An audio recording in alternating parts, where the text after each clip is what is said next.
Assalamualaikum warahmatullahi wabarakatuh.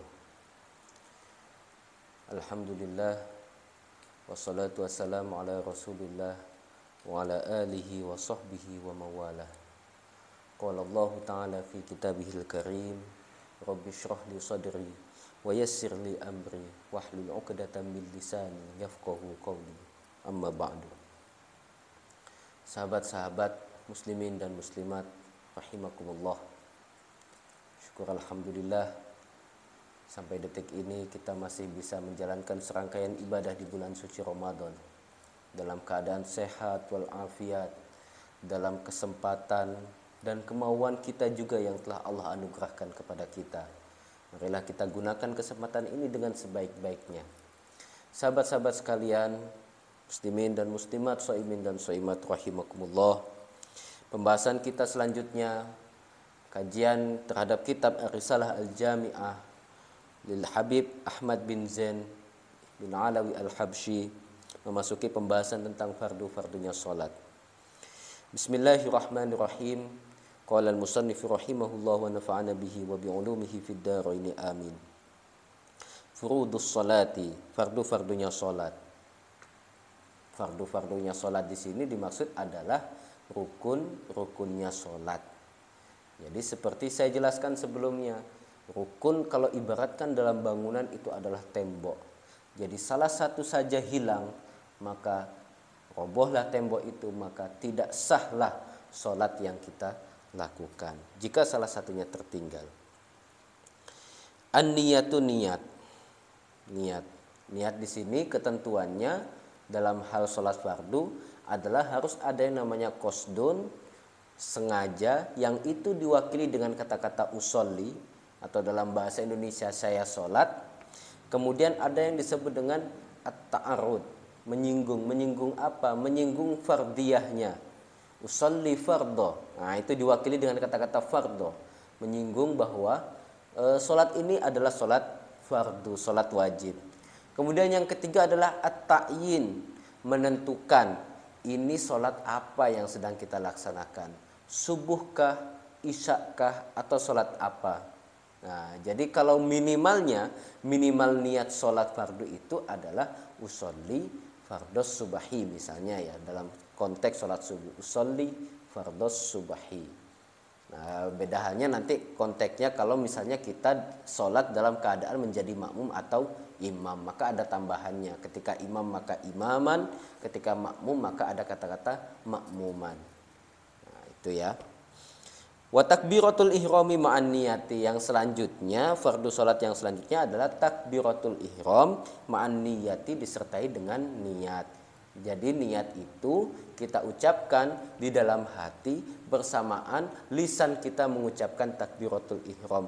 Allahu Akbar, lisan kita mengucapkan, dalam hati kita berniat usolli fardhos subahi. Wa qiraatul Fatihati bil basmalati. Yang selanjutnya adalah membaca Al-Fatihah dengan basmalah. Kenapa kok perlu diberi penegasan tentang dengan kata-kata basmalah? Sebab ada perbedaan pandangan di antara ulama tentang status basmalah, bismillahirrahmanirrahim, di dalam Al-Fatihah. Apakah itu termasuk bagian dari surah Al-Fatihah ataukah bukan? Dalam kitab ini, sebagaimana sesuai dengan mazhab Imam Asy-Syafi'i, maka basmalah termasuk dalam kategori surah Al-Fatihah. Sehingga ketika membaca Al-Fatihah jangan sampai ketinggalan mengucapkan bismillahirrahmanirrahim. Wat tasydidati al-arba'i asyarata, juga memperhatikan membaca Fatihah yang jumlah tasydidnya itu ada 14. Jumlah tasydidnya ada 14. Kalau tidak percaya silakan dihitung sendiri sahabat-sahabat sekalian. Wa ikhrajid dodi minadh dha'i, dan membedakan huruf dot dengan huruf dho. Jangan sampai kita mengucapkan waladdallin kemudian ternyata ucapan kita mengarah kepada huruf dho. Waladzallin gitu. Nah, itu karena sudah berbeda lagi maknanya itu.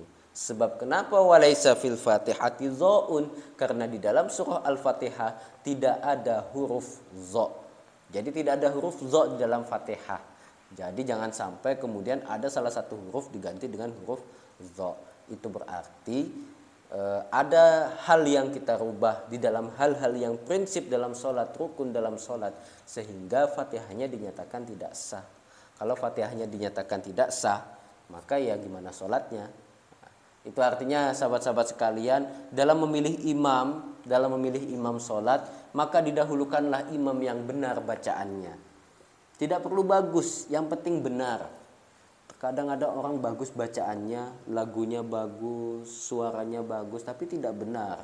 Jadi utamakanlah seseorang yang akro, bacaannya benar. Benar sesuai dengan kaidah-kaidah ilmu qiraah, kaidah-kaidah ilmu qiraah, tajwidnya, fasahahnya, makharijul hurufnya, dan lain sebagainya. Meskipun dia tidak begitu pandai atau lihai dalam melagukan, jadi membaca dengan lagu yang indah dan suara yang merdu, meskipun tidak begitu, yang terpenting syaratnya adalah bacaannya benar. Karena hadirin sekalian, sahabat-sahabat sekalian, ketika seseorang melakukan sholat jamaah, kemudian tidak menututi membaca Al-Fatihah, dia berstatus sebagai makmum dan tidak menututi membaca Al-Fatihah, maka dia ada kewajiban untuk mengikuti imam kan selanjutnya ruku. Ketika itu maka dia harus segera ruku juga, karena Fatihahnya itu sudah ditanggung oleh imam. Kalau Fatihahnya imam saja bermasalah, bagaimana mungkin imam bisa menanggung Fatihah makmumnya? Kira-kira begitu ya sahabat-sahabat sekalian. Summa ruku'u. Kemudian rukun yang selanjutnya adalah ruku. Wa yajibu ayyan haniya bihaitsu tanalu rahatahu rukbataihi. Wajib, jadi ukuran standarnya minimalnya ruku itu bagaimana? Ya kita membungkuk sekiranya telapak tangan kita itu bisa menggenggam atau bisa mencapai rukbataihi, dua lutut kita. Itu. Kalau mau sempurnanya ya setidaknya punggung kita itu lurus sejajar seperti papan. Sempurnanya seperti itu. Minimalnya setidaknya kita membungkuk dan tangan kita ini bisa meraih atau menggenggam, menyentuh dua lutut kita. Wa yatma'innu fihi wujuban hatta taskuna a'dha'uhu. Dan di samping itu juga kita harus melakukan yang namanya tumak-ninah. Wajib hukumnya tumak-ninah. Tumak-ninah itu diam sejenak, tenang, diam sejenak. Taskuna a'dha'uhu, tenang dan diam anggota tubuh kita ketika tumak-ninah. Summal i'tidalu, kemudian i'tidal, berdiri setelah bangun dari ruku'. Wa yatma'innu fihi wujuban, juga disertai dengan tumak-ninah. Summas sujudu marrataini, rukun selanjutnya adalah sujud sebanyak 2 kali. Wal julusu bainas sajdataini, dan duduk di antara 2 sujud. Wa yatma'innu wujuban fil kulli, juga harus tumak-ninah di dalam sujud dan duduk di antara 2 sujud. Wa yaf'alu baqiya rakaati kadzalika, begitu seterusnya kita lakukan di sisa rakaat salat yang kita lakukan. Kemudian selanjutnya wat tasyahhudul awwalu wa qu'uduhu sunnatun, sementara tasyahud awal, tahiyat awal dan duduk untuk melakukan tasyahud awal, tahiyat awal itu hukumnya sunnah. Dalam hal ini dia dikategorikan sebagai sunnah ab'ad. Jadi kalau seseorang melakukan sholat zuhur atau maghrib misalnya, kemudian dia lupa untuk melakukan tasyahud awal, duduk untuk melakukan tasyahud awal, dia tahu-tahu langsung berdiri, maka dia telah dinyatakan meninggalkan sunnah ab'ad. Jadi posisinya kalau kita sholat sendirian, kemudian kita sholat zuhur, lupa melakukan tasyahud awal sementara posisi kita sudah berdiri, maka kita tidak boleh kemudian turun lagi untuk melakukan tasyahud awal, karena sholat kita tidak sah. Itu. Jadi beda kasusnya misalnya ketika kita menjadi imam dan makmum. Kalau ketika menjadi imam kemudian dia lupa melakukan tasyahud awal, posisi sudah berdiri, imam di belakang kemudian mengingatkan, makmum di belakang kemudian mengingatkan imam dengan mengucapkan subhanallah misalnya, ketika makmumnya laki-laki, subhanallah. Nah, imam yang menyadari hal tersebut bahwa dia sudah meninggalkan tasyahud awal, tidak boleh dia duduk kembali untuk melakukan tasyahud awal, tapi terus melanjutkan sholatnya. Di akhir nanti sebelum salam dia dianjurkan untuk melakukan sujud sahwi. Sujud sahwi. Nah, beda kasusnya ketika menjadi makmum.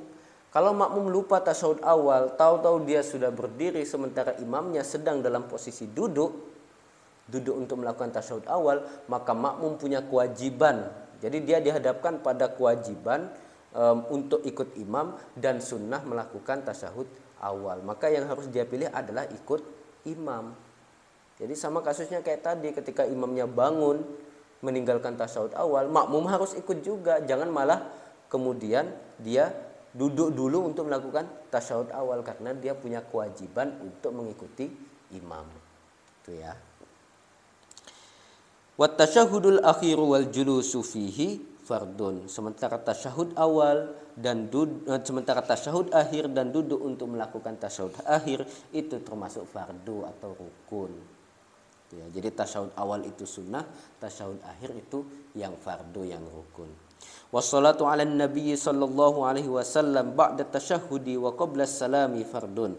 Mengucapkan salawat atas Nabi Muhammad sallallahu alaihi wasallam setelah membaca tasyahud, wa qabla salami, dan sebelum mengucapkan salam, itu juga termasuk fardu, fardunya salat atau rukunnya salat. Wassalamu minas salati fardun. Mengucapkan salam sebagai tanda keluar dari salat itu juga fardu. Wa aqallus salami assalamu alaikum. Minimal kita mengucapkan salam adalah dengan ucapan assalamu alaikum. Mungkin cukup sekian dari kami. Itu yang kita bahas tadi adalah tentang rukun sholat dan fardu-fardunya sholat. Jadi setelah ini kita bisa membedakan mana hal yang fardu, mana hal yang rukun, mana hal yang sunnah. Nah, jadi ketika kita misalnya meninggalkan hal yang sunnah, maka solusinya adalah diganti dengan sujud sahwi dan begitu seterusnya. Sekian dari kami, wallahu a'lam bishawab. Assalamualaikum warahmatullahi wabarakatuh.